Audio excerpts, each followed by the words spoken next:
السلام عليكم، ازيكم حبايبي؟ عاملين ايه؟ النهارده بقى بمعلقه نسكافيه ومعلقتين من الزبادي هنعمل احلى تحليه وجميله وما شاء الله. خليكم بس معايا لاخر الفيديو. هتشوفوا بنفسكم.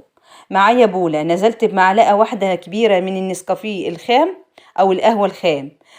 بعد كده نزلت بمعلقتين من الزبادي دي يا جماعه انا اللي عاملاها، خدت من الكوبايه يعني معلقتين اتنين كبار، وخفقت كل ده مع بعضه كده لحد ما تجانسوا مع بعض كده بالشكل اللي انتوا شايفينه ده.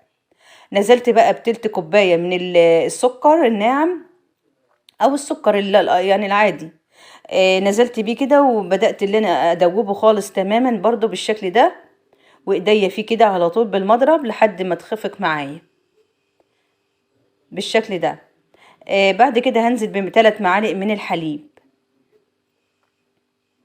3 معالق بالظبط كبار، وهخفق برضو كل المواد دي مع بعضها كده لحد ما يتمزج كله مع بعضه. وبعد كده بجيب بضاية متوسطة الحجم بنزل بيها برضو، بخفق بقى البضاية حلو كده تماما. بعد كده هنزل بقى برش من الفانيليا او معلقة صغيرة من الفانيليا،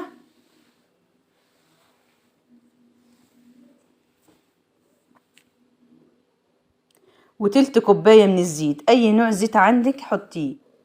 حطيت تلت كوباية من الزيت وخفقتها حلو برضو مع الخليط كده.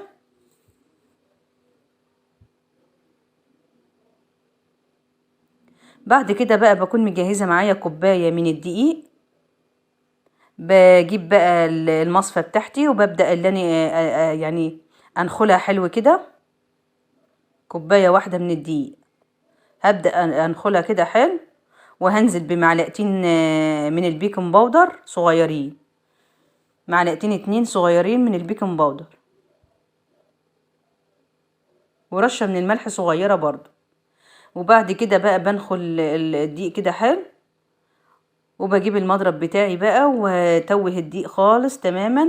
هخفقه مع الخليط كده لحد ما الدقيق ما عادش يبقى له اثر خالص بالشكل ده. هفضل ايدي فيه كده واتجاه واحد كده. القوام بتاعي المظبوط، القوام بتاعي لا تقيل قوي ولا خفيف قوي بالشكل اللي انتوا شايفينه ده. بجيب طاسه بقى مقاس 24، بجيب حبه من الزيت بدهن الطاسه حلو بالفرشه. بعد كده بكون مجهزه معايا ورقه من الزبده، بكون يعني عاملاها على قد الطاسه كده وبدهنها حلو برضو. وبعد كده بجيب الخليط بتاعي بنزل بيه بالشكل ده. احنا لا هندخل فرن ولا اي حاجه، احنا هنعملها على عين البوتاجاز. بعد كده ههبدها هبده كده عشان الهواء بتاعي يطلع كده. وبعد كده برفعه على البوتاجاز على نار هاديه خالص، وبسيبها على النار حوالي عن 10 دقايق 12 دقيقة بالكتير. بتكون معايا نضجة بالشكل اللي انتوا شايفينه ده، والجمال والحلاوة بتاعتها دي ما شاء الله يا جماعة تحفة، طعمها جميل. شلت بقى قلبتها كده على صينية، وشلت الورقة بتاعت الزبدة من عليها، وجبت بقى الصوص بتاعي صوص الكراميل. بدأت احط عليها كده بيخلي لها طعم جميل قوي.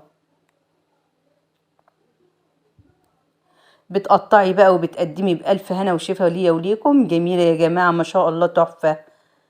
هتعجبكم الطريقة سهلة وبسيطة ومش محتاجة مقادير ولا محتاجة أي حاجة. هتقومي تعمليها على طول في دقايق هتكون جاهزة معاكي، ولا هتحتاجي تولعي فرن ولا أي حاجة.